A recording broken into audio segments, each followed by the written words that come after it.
Ahorita está en enlace telefónico. Le damos la bienvenida y agradecemos muchísimo. Ahorita continuamos con el tema, Arturo, que nos tome la llamada Juan María Naveja. ¿Cómo estás, Juan María?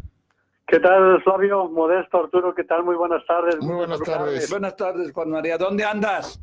Aquí en Ciudad de México, aquí andamos, Modesto. Qué bueno. Juan María, pues cuéntanos desde tu punto de vista, danos tu análisis de esto de lo que serán los primeros 100 días de gobierno del presidente Andrés Manuel López Obrador. Mira, yo diría, Flavio, que normalmente los primeros 100 días es como una especie de primera meta de los gobiernos, y eso le pasa tanto a los municipales como a los estatales y al federal. Siempre se ve esta primera meta para ver cómo están las primeras acciones de gobierno, pero podríamos ver que en el caso de Andrés Manuel López Obrador ha sido una luna de miel en pleno, pero no solamente lo establezcamos en 100 días, que serán el próximo lunes, establezcámoslo desde el 3 de julio, Flavio, que ha tomado decisiones el presidente López Obrador. No perdamos de vista que una de las grandes decisiones que ha tomado ha sido la cancelación del aeropuerto de Texcoco, y eso ocurrió por allá por octubre del año pasado, cuando incluso impulsó aquella consulta tan cuestionada. Entonces son los primeros 100 días, ya veremos qué anuncio hace el próximo lunes, porque se está adelantando que pudiera ser la información, particularmente en el combate contra la corrupción, pero bueno, como hemos visto hasta ahora en estas 60, casi 70 conferencias de prensa que ha dado el presidente de la República, pues a diario nos tiene una novedad.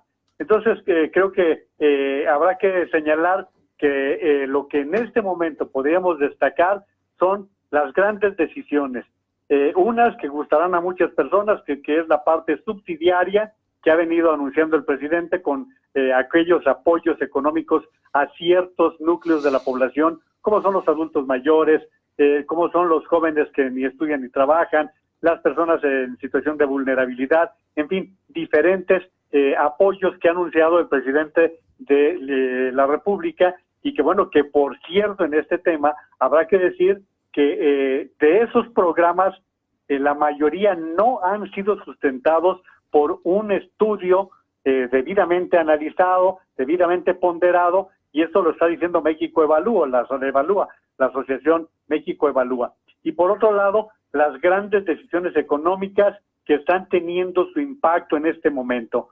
Flavio, no sabemos de qué tamaño es el boquete que están ocasionando las primeras decisiones del presidente López Obrador. No sabemos cuánto va a ser el costo del aeropuerto. Ayer, mira, por ejemplo, yo escuchaba que decían, se pagaron 34,000 millones a los tenedores de las fibras, que es un sistema de inversión que participaban en el aeropuerto de Texcoco. Sí, pero esos 34,000 millones ya nos costaron a nosotros, ya salieron del bolsillo de todos los mexicanos. No es un dinero fortuito que haya aparecido o que se haya devuelto, no, es un dinero que está dentro de una bolsa y que hay que estarlo devolviendo con todas las implicaciones que esto representa. ¿Hasta qué grado? Pues hay que ver cuántos intereses se pagaron, a qué acuerdo se llegó, pero no sabemos de qué tamaño es este boquete que se está viviendo. Yo le pondría a la audiencia un ejemplo bien sencillo, el avión que tanto se está mencionando. ¿Cuánto está costando la renta en California, en donde está guardado el avión presidencial? Y que lo tienen que pilotear una vez a la semana mínimo. Porque este avión era parte de un autofinanciamiento, un leasing. Entonces, este avión no es de México, este avión México lo estaba rentando, y por lo tanto, ¿cuánto le va a costar? Decisiones de esa naturaleza que son finas, que son muy ajenas a lo que la generalidad entiende. Me parece que esta luna de miel, por ahora, no nos llega al bolsillo. Y fíjate nada más hasta qué grado, Flavio. Hoy, el gasolinazo de Andrés Manuel es más caro que el de Peña Nieto, Sí. Nada más saquemos cuenta de lo que ha subido la gasolina en estos 100 días, y nos daremos cuenta que ya estamos por 4 pesos más de lo que costaba la gasolina cuando llegó Andrés Manuel a la presidencia del país, Flavio. Y respecto a esto que mencionas, principalmente es muy pronto para poder entender cómo va a funcionar la economía, pero ¿qué te parecen estas decisiones que ha tomado en estas casi 70 conferencias? Como mencionas, todos los días nos da algo a conocer, pero un día golpea a alguien y otro día también, al mismo tiempo que llama a la reconciliación, todos los días decreta que vamos bien. Él tiene mucha confianza, el presidente tiene mucha confianza en lo que está haciendo, pero hoy, por ejemplo, Morena prepara una iniciativa para sancionar a las calificadoras, porque ya fue Fitch, acaba de ser el Banjico, que no es calificadora, es una institución y con autonomía. Y pues recientemente, a partir de la última calificación que se da, pues sale a decir que no, que están equivocados, que todos fueron incluso cómplices de la mafia del poder. Todo esto a nivel internacional, ¿cómo se percibe? Si te parece, vamos por partes, Flavio. Primero es lo que a mí me parece más complicado de lo que está haciendo el presidente de la República, que es decir, la división. Todos los días incurre en declaraciones que dividen, en declaraciones que separan a ricos con pobres, a fifís con chairos. Es decir, una división que está siendo lamentable porque no nos está dando las armas, las herramientas para que nos unamos los mexicanos después de una decisión tan irrelevante como la que se dio en la pasada elección, con la importancia que tiene el triunfo de Andrés Manuel López Obrador. Mira, ya en otras ocasiones que he platicado con ustedes, les he destacado lo que le está costando y le va a costar a Estados Unidos la división que ha generado Donald Trump. Es una división social tan complicada que para que una sociedad la supere, la rebase y vuelva a reencontrarse, toma mucho tiempo. El presidente López Obrador tiene toda la legitimidad para poder unir a los mexicanos en torno a una misma causa. Lamentablemente todos los días habla de neoliberales y conservadores y todos los días le está cargando un adjetivo a las personas y como acabas de decir, Flavio, lanza acusaciones y normalmente sin pruebas. Sí. Eso es lo más grave. ¿A cuántas personas ha acusado? ¿A cuántas instituciones ha señalado sin tener las pruebas? Mira, hoy por la mañana tuvo por fin, y eso hay que reconocer, que hoy por la mañana por primera vez da marcha atrás con un tema como era la cuestión de proteger a las mujeres. Pero al mismo tiempo hace un señalamiento en contra de los torneos de golf que estaban patrocinando los gobiernos anteriores. Seguramente se refería al de Lorena Ochoa, sí, que conocemos muy bien en Jalisco, porque también participaban los gobiernos de Jalisco. Y lo dice de una manera despectiva, sin reparar en los beneficios que ese tipo de organizaciones le llevan al país. Que el golf es elitista, sí, por eso se está canalizando a cierto nivel de la población, pero ya se está anticipando que se va a perder la Fórmula 1 con todos los beneficios que las ediciones en México le habían traído, incluso calificado ya por varios años como el mejor gran premio del año. En 2 o 3 ocasiones ha ocurrido. Lo mismo puede suceder con el partido de la NFL, pero fíjate nada más el contraste. Él está lanzando recursos del gobierno federal para rescatar a los algodoneros de Guasave, que curiosamente es un equipo de béisbol que no se sostenía en Guasave y que no se sostenía que los Charros de Jalisco compraron la franquicia. Es decir, estoy poniendo ejemplos muy ligeros, muy puntuales, pero que hablan claramente de decisiones que toma el presidente sin planeación, sin el debido análisis para poder ponderar. Eso, la división que te estoy comentando, y luego vamos al terreno internacional. Arturo estaba dando un ejemplo, una explicación muy clara de lo que son las calificadoras. Las calificadoras tienen una tarea muy específica. Por ejemplo, Standard & Poor's tiene 100 años de existencia. ¿Tú crees que con la importancia que tiene un organismo de este tamaño le va a afectar una opinión que venga de senadores ignorantes de México que no saben ni siquiera cuál es la función de una calificadora? Cuando tú vas a solicitar un crédito, y esto también va para Jalisco, Flavio, porque los gobiernos de Jalisco han estado bien calificados, tanto el de Aristóteles, inclusive el de Emilio, el de González. Ramírez Acuña, el de Alberto Cárdenas han estado regularmente bien calificados por las calificadoras. Cuando han solicitado algún préstamo, han tenido que ir acompañados del aval de una calificadora que diga si se le puede prestar dinero o si se puede apoyar a determinada obra. Esa es la tarea de las calificadoras. Ahora, ¿cuál es el impacto? Es que las calificadoras han degradado, no al gobierno de México, han degradado a Pemex. ¿Por qué? Por la situación por la que pasa la empresa, por la deuda que está arrastrando, la deuda que está arrastrando la Comisión Federal de Electricidad. Es decir, las dos principales empresas gubernamentales tienen una situación económica muy complicada. ¿Qué puede ocurrirle a México? Que esas calificadoras descalifiquen la deuda soberana de México, es decir, la deuda de país. Ese es el grave riesgo. Hoy, con todo lo que ha sucedido a raíz de la cancelación del aeropuerto, estamos pagando tasas de interés más elevadas de la deuda externa que tenemos como país, como México. Es decir, no se está observando lo que representa todo este tipo de decisiones para un país, y a veces perdemos de vista que es México. México es un país que ocupa entre el 12º y el 13º en la economía del mundo.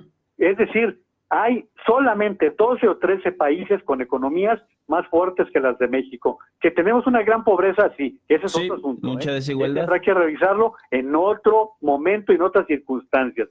Por lo tanto, me parece que en todo este tipo de temas, el presidente ha mostrado un gran desconocimiento, y lo lamentable es que su equipo no parece enterarlo, Flavio. Y da la impresión de que le tienen miedo decirle cuáles son las consecuencias.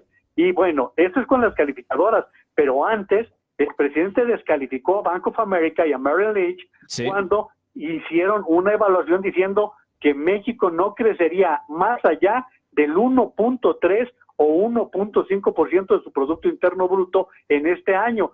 Y el presidente, de una manera aventurada, dice, vamos a crecer como un 4%. ¿Con qué? Ayer dijo que íbamos a ser potencia. Sí, bueno, acuérdate que nos dijo López Portillo, habrá que prepararnos para administrar la abundancia, ¿no? Cuando aquello del petróleo, y seguimos esperando que pase eso.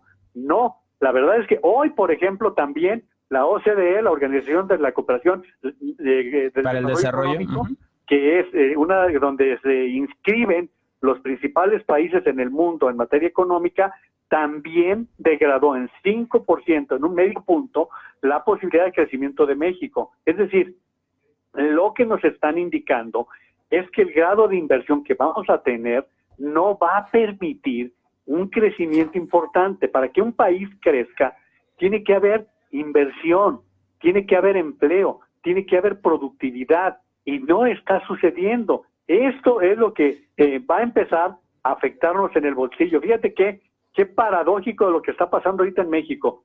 Está registrándose, según INEGI, el más alto grado de confianza del consumidor en México, y paradójicamente las ventas están caídas. Sí, el menor consumo. Así es, no estamos teniendo el consumo que correspondería. Es decir, me parece que el presidente de la República ha dado golpes a diestra y siniestra. Yo te pondría un ejemplo que conoces mejor que yo y mejor que muchas personas, Flavio, el tema de la reforma educativa. Si algo necesita este país, es educación. Sí. Es quizás el punto medular de la nación. Tú no puedes borrar de tajo todo un proceso que llevó la reforma educativa, y en lugar de decir, vamos a revisar qué se hizo bien, qué se hizo mal, y decir, todo está mal y lo vamos a borrar. Así debería de ser este asunto. Oye, respecto a la reforma, porque ahí coincido totalmente contigo. No puede ser un borrón y cuenta nueva, o peor aún, pretender regresar al pasado, y creo que al pasado de lo más oscuro que podría tener México en educación. Me parece un desperdicio el esfuerzo que se hizo respecto a la reforma educativa, que tenía sus fallas, pero era simple y sencillamente analizar en qué cambiaba y no decir de tajo no sirve, lo tiro a la basura. Ningún país hace esto, No puedes tirar los cimientos que empiezas a construir. Si hay algo mal, modifica en el momento. Y otro tanto podríamos decir de la reforma energética. ¿Cuánto costó que tuviéramos una reforma energética? Cuando estamos ante situaciones, Flavio, tan delicadas, por ejemplo, 2050 es la fecha límite que la Unión Europea ha establecido para que el uso de combustibles fósiles ya no se utilicen. Hay países como Holanda que ya están fijando 2030 para que ya no existan más allá que autos eléctricos. México está todavía pensando en construir refinerías, cosa que ya no está sucediendo en el mundo. Es decir, en lugar de que empecemos a buscar las fórmulas para generar energías limpias, estamos yendo a las energías del pasado, a las energías que ya están saliendo del mundo. No sé, iba a preguntar algo, Modesto. Sí, oye, Juan María, por lo que te escuchaba hace un momento, el panorama que está muy triste, entonces hay que resignarnos que México siempre será un país, y perdón por ti, por todos el auditorio, un país de jodidos o un país jodido. Es que lamentablemente cuando tú estás enfatizando pobreza, Modesto, no vas a generar riqueza. Vamos a hablar concretamente de los subsidios. Los subsidios en cualquier parte del mundo deben ser bien canalizados y temporales, es decir, vamos a darle un apoyo a los adultos mayores de tal estrato social, pero no universal. Modesto, tú y yo, bueno, tú todavía no llegas. En mi caso, no tendríamos que estar en esa franja de apoyo a adultos mayores. Tendrían que estar aquellos que realmente lo necesitan, los jóvenes que no tienen capacidad para que sus padres sostengan sus estudios. Hay que darles becas, hay que apoyarlos, pero tú no puedes ver los estacionamientos de la Universidad de Guadalajara, Modesto. ¿Tú crees que todos esos muchachos, sus padres, no puedan pagar un apoyo, no hablemos de colegiatura, un apoyo mayor para la institución? Es decir, dar regalado nunca ha permitido a los países salir adelante. Y no estoy en contra de la educación gratuita, al contrario, la gratuidad debe ser permanente para poder garantizar la educación, pero hay niveles, hay circunstancias en las cuales, y esto nos lleva a otros niveles en donde el subsidio es dañino. El subsidio a las gasolinas, les pongo un ejemplo. México compra la gasolina a 6 pesos el litro en Houston. Hoy la estamos pagando a 22 pesos, ¿sí?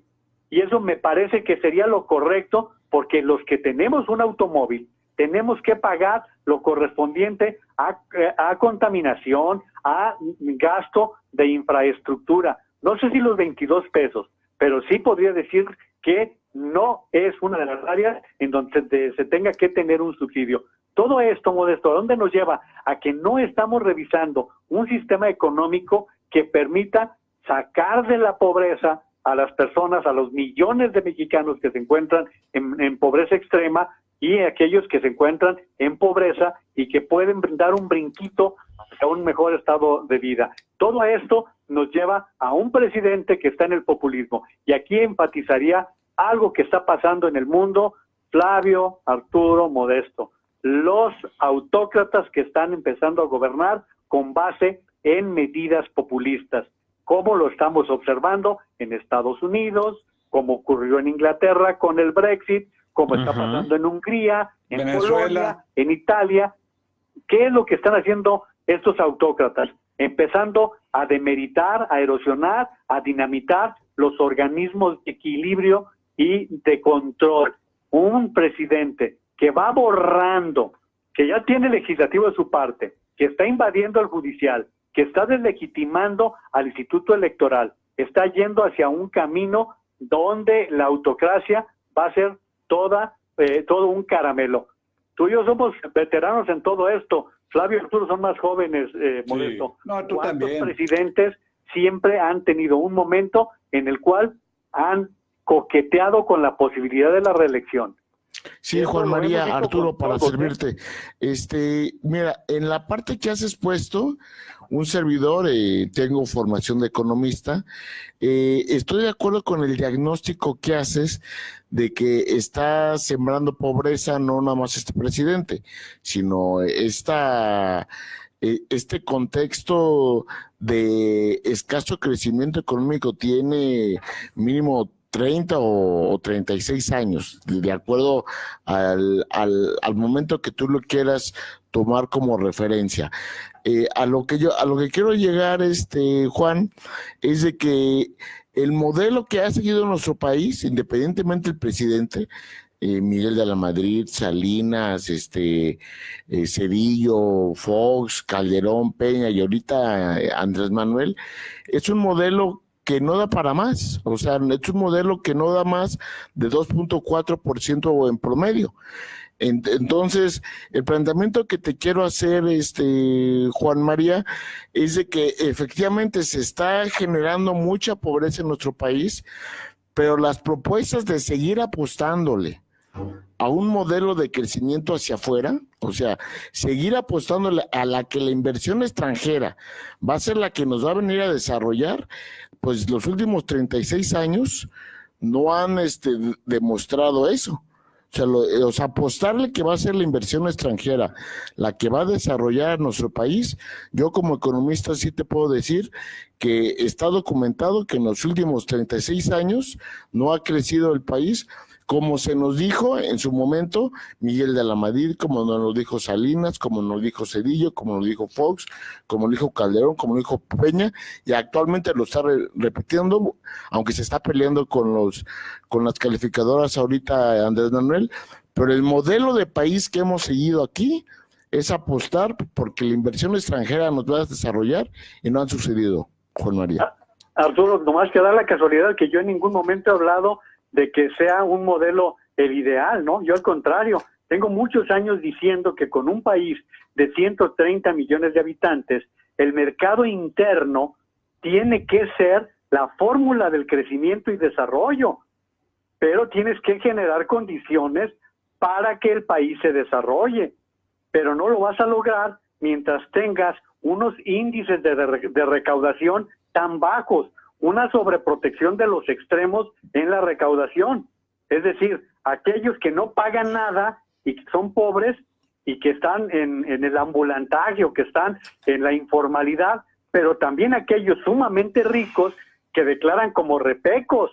Es decir, estamos ante una situación en la cual estamos en los extremos que no permiten que el crecimiento de la economía interna se despegue, dispare como debe de ser. Y, por lo tanto, no puedo estar más de acuerdo contigo, Arturo, que tiene que ser una combinación de inversión local, externa y, sobre todo, recordemos, Arturo, que en el sexenio pasado la inversión del sector público fue calamitosa, ¿eh? Mientras no tengamos también una inversión en el sector público que active, que reactive la economía, tampoco lo vamos a lograr. Es decir, en el sexenio pasado la corrupción fue espantosa y se impidió que tuviera un mayor crecimiento del país precisamente por ese tipo de decisiones. Estoy completamente de acuerdo contigo que la combinación tiene que ser de mercado interno con el externo. Y pondría el ejemplo de lo que está pasando en otros países. Veamos el modelo de China. China, que internamente se convirtió primero en una gran maquiladora con crecimientos superiores al 10%. Ahora anda en el 6% con muchas dificultades. ¿Por qué? Porque su modelo de desarrollo también lo están modificando, porque también la economía interna ha cambiado. Entonces, me parece que lamentablemente, Arturo, no vemos que se dé la fusión de parte de los sectores. Ve ahora a unos empresarios que están apanicados, que están asustados. Yo esperaba que la semana pasada el nuevo líder de los empresarios saliera con una posición firme y salió de rodillas. O sea, ni lo uno ni lo otro, no se trata de enfrentamientos. Y me parece que en este caso Andrés Manuel López Obrador está apostando demasiado al subsidio sin tomar en consideración aquellas claves, aquellas llaves que nos pueden llevar a reactivar la economía nacional, porque ni siquiera hemos visto eso. Flavio, me decías de los 100 días, yo te diría, vamos viendo qué va a decir el Plan Nacional de Desarrollo, porque hemos visto que este gobierno no sabe administrar, no nos han dado visos claros de que sepan planear adecuadamente, porque se anuncia un Tren Maya sin que se cuente con los estudios de factibilidad. Por ejemplo. Aeropuertos que ni siquiera han pasado las normas elementales por parte de los organismos internacionales. Una refinería. Todo a ocurrencias, ¿no? Todo, pareciera que todo ocurrencias. Juan María, nos tenemos que ir a la pausa. Te agradecemos mucho esta muy muy amplia explicación y muy buena como siempre. Esperemos volverte a contactar en próximos días. Encantado de la vida, un saludo para todos. Igualmente. Saludos. Juan María. Hasta luego.